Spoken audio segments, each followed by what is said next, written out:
loves you. It is wrong to say to children, if you are mean, Willie, or if you do what is wrong, God won't love you. The interesting thing is that God will love Willie regardless of what he does. And he loves you.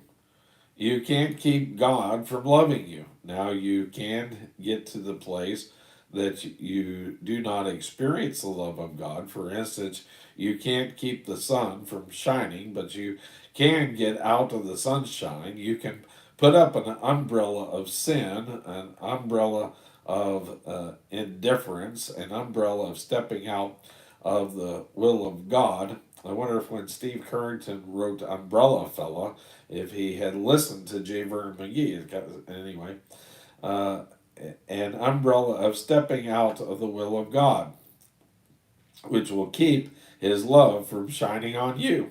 Although all these things will remove you from from experiencing God's love, he will love you. As I was talking to this young fellow with love written on his clothes, he should say all over his clothes, I asked him to show me a verse in the Bible that says God saves us by love. Of course, he didn't know anything. I said, the word of God says, for by grace are ye saved through faith, and that not of yourselves, it is the gift of God. Ephesians chapter 2 and verse 8. God saves us by his grace, not by his love.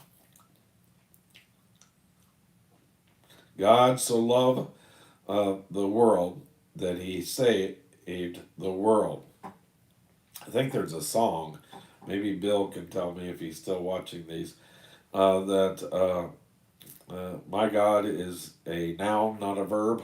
I think it's by Newsboys, but anyway. Jesus, not love, but anyway. Oh, no, he couldn't. A holy God has to be true to his character. But he did this.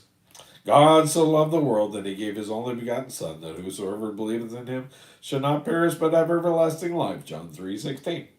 God has demonstrated his love for you, my friend, in that he gave his Son to die for you. He paid the penalty for your sin, and your holy God now can save you if you come his way. Of course, you'll have to come his way. There is a mistaken idea today that you can come to him your way.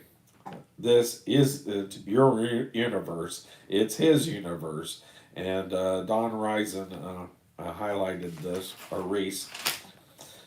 You and I must make the rules. You and I don't make the rules. He makes the rules. And he says that no man come to him except through Christ. That see John chapter 14 and verse 6. Now notice how he continues in verse 7. For scarcely for a righteous man will one die, yet peradventure for a good man some would even dare to die. Do you know any folk who would die for you? Could you put upon the fingers of one hand those who would be willing to die for you? By the way, could you put upon one finger those who love you enough to die for you? Well, you certainly could put it upon one finger, because God loves you enough to send his Son to die for you. And if it were necessary, he would appear today to die for you again, if it would take that to save you. He loves you that much. Verse 8, and I think this is in the Romans Road. But God commendeth his love toward us, in that while we were yet sinners, Christ died for us. He died for you and me, and that is where God revealed his love. And God doesn't save us by love. He now saves us by grace, because the guilt of sin has been removed by the death of Christ, and he can hold out his arms and save you today.